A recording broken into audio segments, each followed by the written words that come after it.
The following program is sponsored by Our Lady of the Lake Children's Hospital. Our Lady of the Lake Children's Hospital is Louisiana's fastest-growing children's hospital and a beacon of hope and healing for families across Louisiana and beyond. With a medical staff that includes some of the top specialists in the country, working around the clock to provide advanced healthcare specifically for children. A robust network of specialized pediatric specialist clinics that span our entire state, and a vision to revolutionize Louisiana healthcare for children. Our Lady of the Lake Children's Hospital is doing amazing things for kids. Now, a behind-the-scenes look into the lives of young patients and the highly specialized care that's changing their lives. Meet Jack, Fletcher, Parker, and Devin. This is Louisiana Med.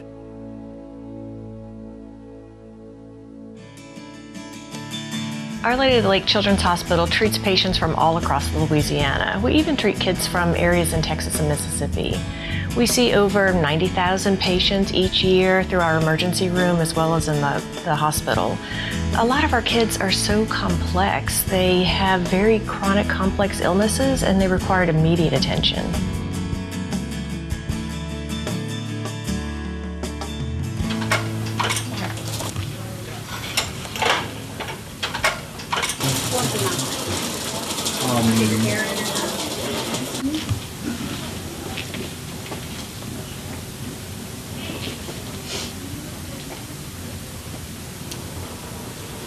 When Jack was born, he was a healthy baby. He was 2 weeks early, but he kept losing weight, and I kept trying to feed him. It finally got to the point he was just throwing up everything he ate and gasping to breathe. And we called his ENT, in which he talked to our pediatrician, and I called him about 8 that morning. By 4 p.m., we were in an ambulance heading to Our Lady of the Lake for the surgery. I wasn't able to prepare for the procedure, and I kind of just went through the motions and I knew it's what we had to do to get him where he needed to be, to keep him alive and keep him healthy.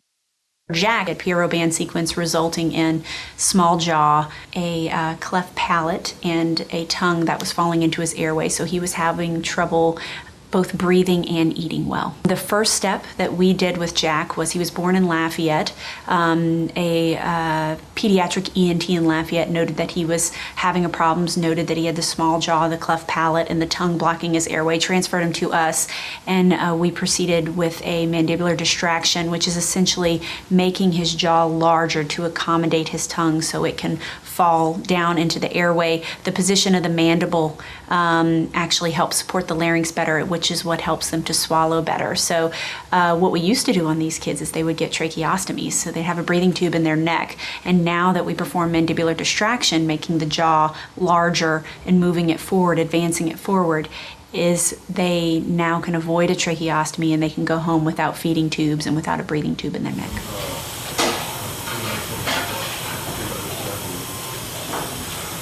Jaw distraction is scary because whenever you're going into it, you're explaining to them, we may not be able to get his airway. He may end up still coming out with a tracheostomy tube. Our goal is to get him through this without a tracheostomy tube, but he doesn't have a safe airway.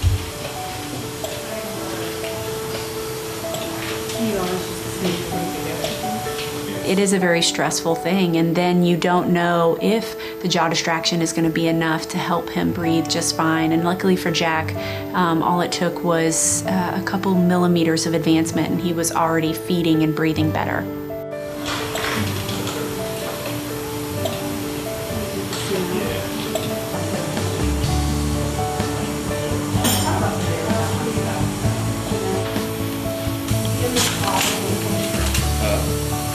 The jaw distraction lasted about 2 weeks, where he would come in. He had 2 rods right here. We called them his little antennas. And they would come in and take a screwdriver and turn his rods. It went from twice a day to once a day until he felt that his jaw had grew out enough to be able to live and eat and breathe on his own.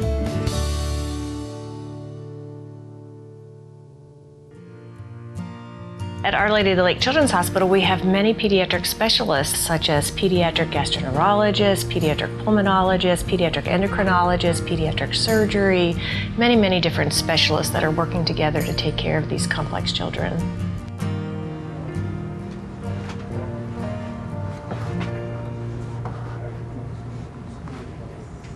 See, I'm doing what I would be doing. I just know there's nothing else I can do.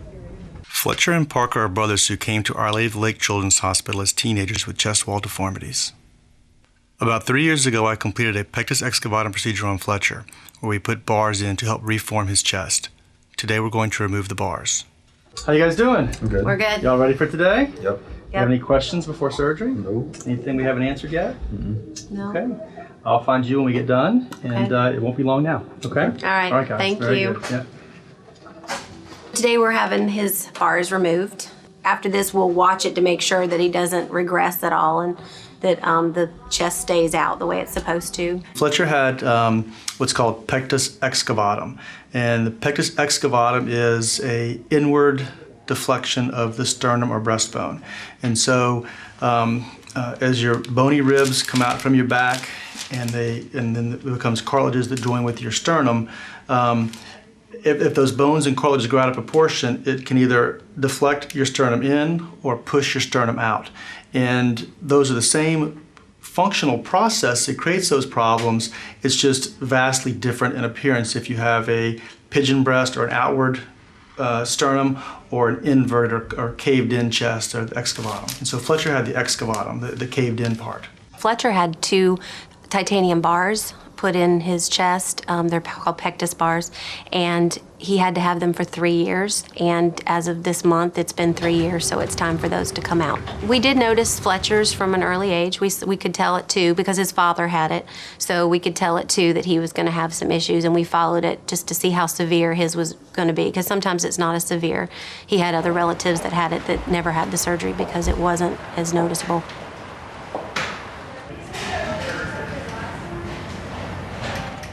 In this particular instance, we disrupt all the ligaments immediately up front, and then we wait the period of time for them to reform in the position that we want to reform in, using the bar as a support or brace for the ligaments to attach in that position.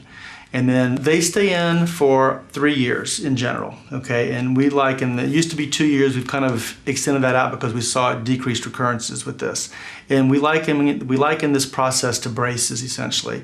You know, you put braces on for 2 to 3 years, and you gradually, with braces, move them back in, and all the ligaments, and they reform in the positions you want them to form into. And then we take the bars out, and the chest stays in that position. Coming up, learn more about Fletcher and his brother Parker and the results of their surgeries. Plus, The next step for Jack is the palatal repair. Jack is now old enough to undergo another surgery to repair his cleft palate.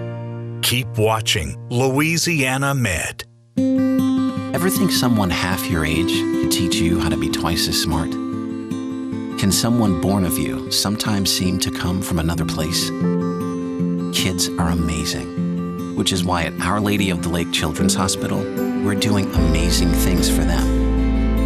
From covering 20 specialties, including critical care, to actually carrying kids to the OR. Our Lady of the Lake Children's Hospital, the relentless pursuit of better.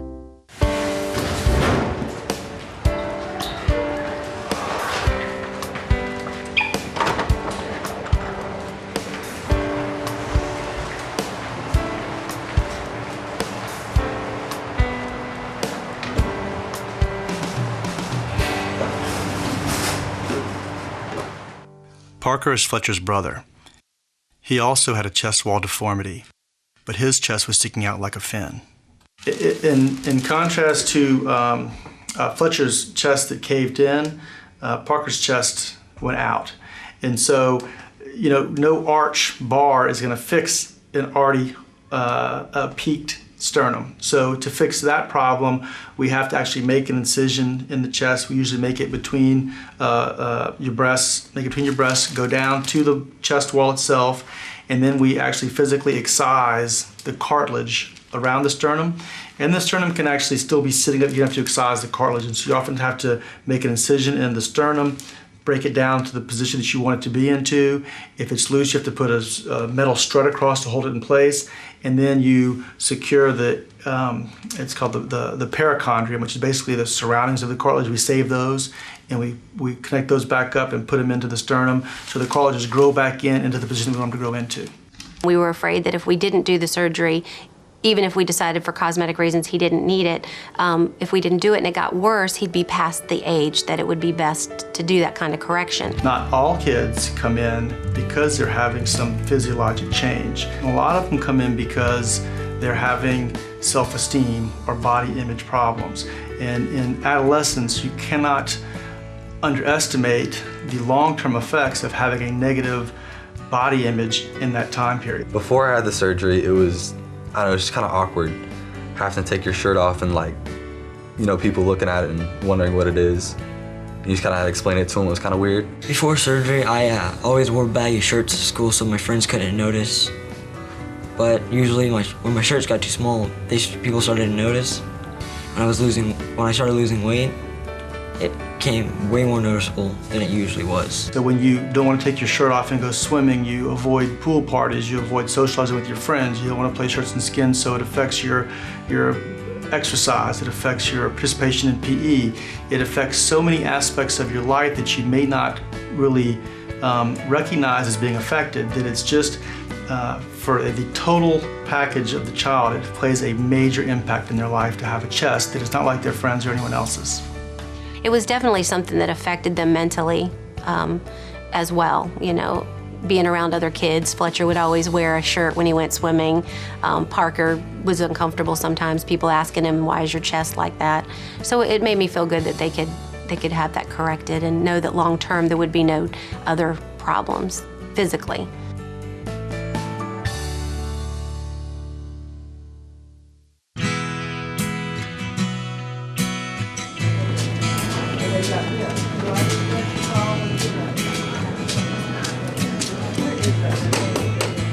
The next step for Jack is the palatal repair.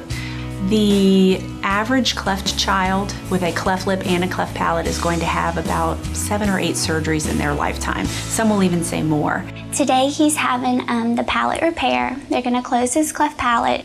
We'll have like a 3-week recovery, and he'll wear no-nos on his arms, and he won't be able to put anything in his mouth, but be okay. No thumb sucking. This one's hard because he's older and he's my baby and he's taken away from me, but I know it has to be done. I remember how emotional Sadie was when we took him away. She's had so many more months to love on him and love him as her son, and so we're asking mothers to trust us with their children, and then we're asking families to believe in us and to believe in our skill.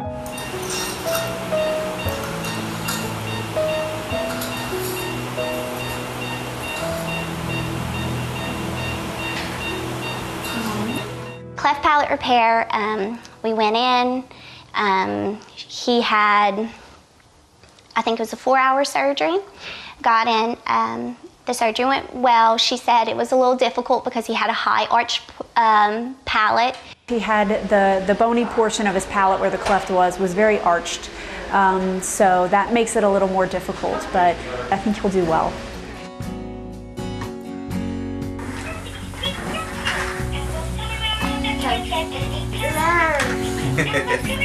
Jack is now 22 months. He is all boy. He loves a tractor. He can point out any John Deere tractor. He loves cars, a ball, a baseball. Elmo is his sidekick. He has started talking so much. We're just so happy with the progress because I didn't feel like he would be saying as much as he is. Since he's doing really well at this point, we don't have to go back until a year, and then we'll do some speech assessments, and then we'll determine if he has a nasally voice. If he does, then maybe that would require another palate surgery. A certain percentage of cleft palate patients don't need speech surgery. I would love it if the only thing he needed for the rest of his life was braces, and that our role was pretty much obsolete other than watching him grow up. That's what I want for him. I'm hoping that his palate functions well, has the length it needs, and he doesn't need any speech surgery. I'm hoping that Braces will be good enough to get his palate in the position that it needs to be, and he doesn't need any orthognathic surgery in the future. Once you get to the point where you can fix any speech deficits or any palatal lengthening procedures to affect or help their speech, you do that as soon as possible so they can grow up feeling like a normal kid. We're very blessed in how he's handling everything. He's really happy at home, and he's made do with what God gave him for now, and he has no idea that he'll be a lot more comfortable after all this. He's a little fighter. Coming up, one specialist has a big goal for Devin. My wish for Devin is to eventually pull that trach out. Learn more about Devin and how doctors hope to help him live as normally as possible. Plus, the future of children's healthcare in Louisiana. The right doctors all in the same area. If I'm a parent making a decision for my child, that's where I want him to be. You're watching Louisiana Med. Ever find yourself following in the footsteps of someone whose feet are half your size? Can eyes that look the same as yours make you see things differently? Kids are amazing, which is why at Our Lady of the Lake Children's Hospital, we're doing amazing things for them. From being able to treat the most critical pediatric conditions to offering patients pet therapy during their stay. Our Lady of the Lake Children's Hospital, the relentless pursuit of better.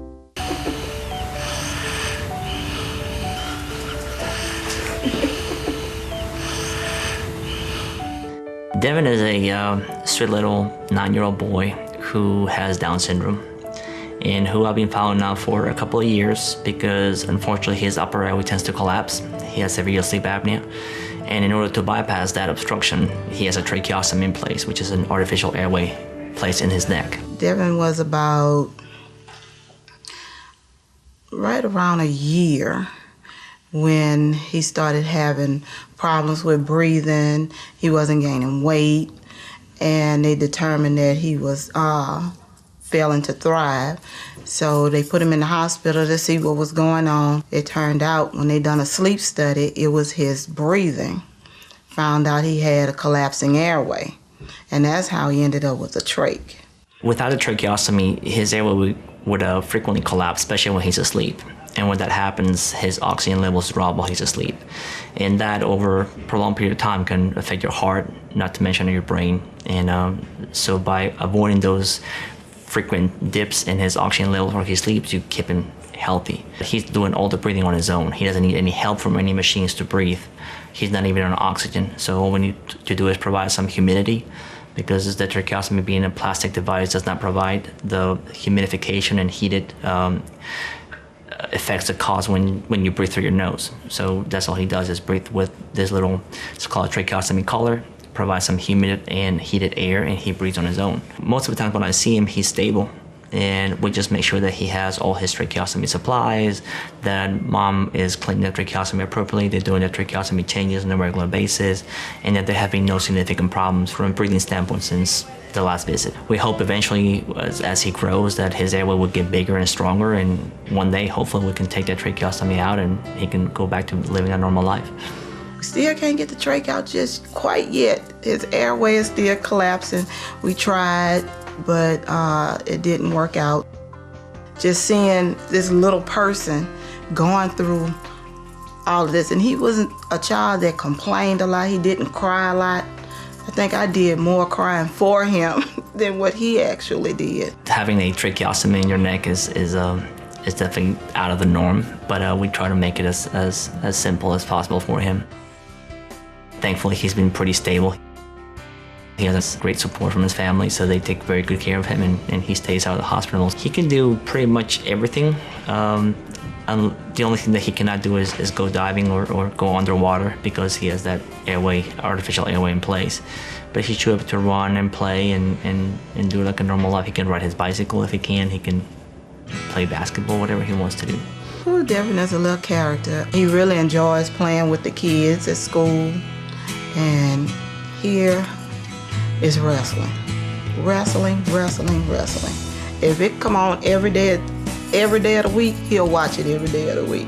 He loves it. He's a character. He loves Jay. Jay is his older brother, and that's his favorite. We like to play wrestling, watch TV, and play on the iPad. My wish for Devin is to eventually pull that trach out. Even though he can do most of the stuff that other kids can do, it's always nicer to do without. My main goal for Devin is to make sure he can be as independent as possible. That he'll be mature enough to take care of himself and do something with his life. We try to work with him like we would do any other child. And we try not to, handicap him in any way. So, but my main thing is to get his communication up a little bit more, even though we understand, what he's saying and everything, but we still want it to be just a little bit more where others can really understand him. But our main goal is for him to be independent.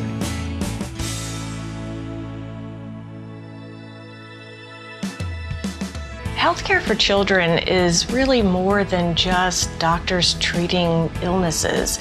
It's looking at children holistically. It's collaborative work by nurses, child life, therapists, physicians, really treating the child's physical illnesses as well as psychological illnesses. When the medical team can come together to help that and help the kids through that process, that's one of the amazing things that we're able to do.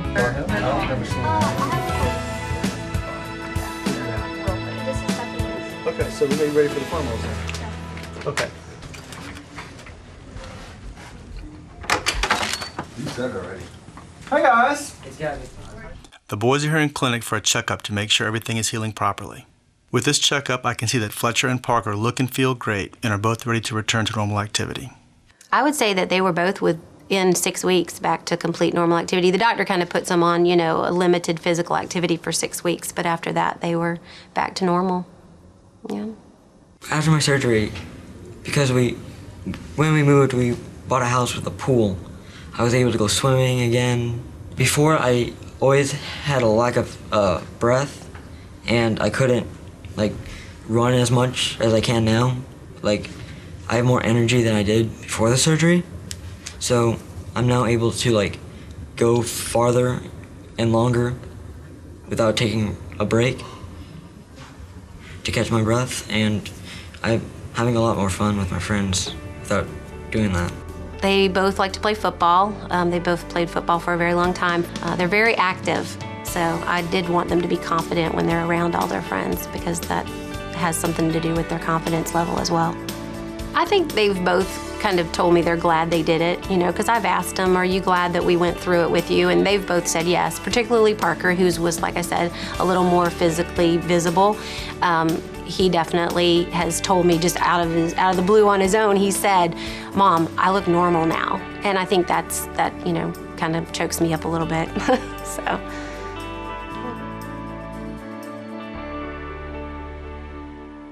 Children are special. They are our future.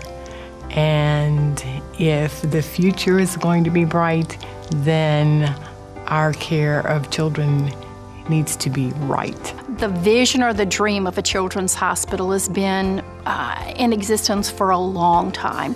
Ever since Sister Julie, one of the sisters, walked the halls of Our Lady of the Lake taking care of pediatric patients, it's been a vision that one day we might have a home or a house that's strictly just for kids. Well, that day has come. Today's a really exciting day. We broke ground on our new freestanding children's hospital, February 18th, 2016. It's an amazing day in our history. The new freestanding hospital will include a state-of-the-art emergency room. It'll have a surgical suite with many state-of-the-art equipped operating rooms.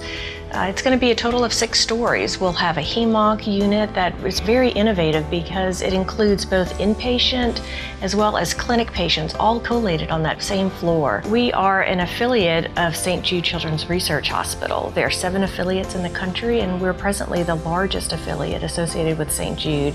So we're able to bring that St. Jude protocol, treatment, science, and research here in Baton Rouge to treat the children of our community. The hospital will include include a med-surg unit, and that takes care of the typical child with like pneumonia or asthma, dehydration.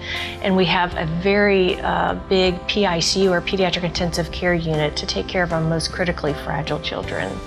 We'll also have a medical office building that really connects on 2 of the floors. So we'll have a 4-story medical office building to house our pediatric specialists that really allows them to be so accessible to the hospital quickly to be able to respond to children's needs. It is a tremendous investment, an investment not only in the present, but an investment in the future of children's care. This is a must for really fixing and giving a fair start to the youth of Louisiana. When you look at Baton Rouge growing into a world-class city, we need world-class children's health care. And this new facility, this new freestanding, state-of-the-art, outstanding facility for children's care is just going to take us to a new level as a city. Everything that the children need, their needs will be met. Louisiana Children's Hospital has a special responsibility to take care of a child and to promote that good health, not only when they present to the hospital sick, but through our pediatricians, through our specialists, to create healthy habits, healthy lifestyles, and make sure that these children are taught how to be healthy, because if you don't have a healthy child, you're not going to have a healthy adult. When your youth is being served and they start fast, their futures are bright. As a parent, I think it's so important and wonderful to have such a great place like Our Lady of the Lake Children's Hospital right here in our community. You know, if one of your children is ever in need, it's close by, it's right here, and you don't have to travel and put that stress on the rest of your family as well. Convenience and a bright environment and the right doctors all in the same area. Just, if I'm a parent making a decision for my child, you know, that's where I want him to be, or her.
This program was sponsored by Our Lady of the Lake Children's Hospital.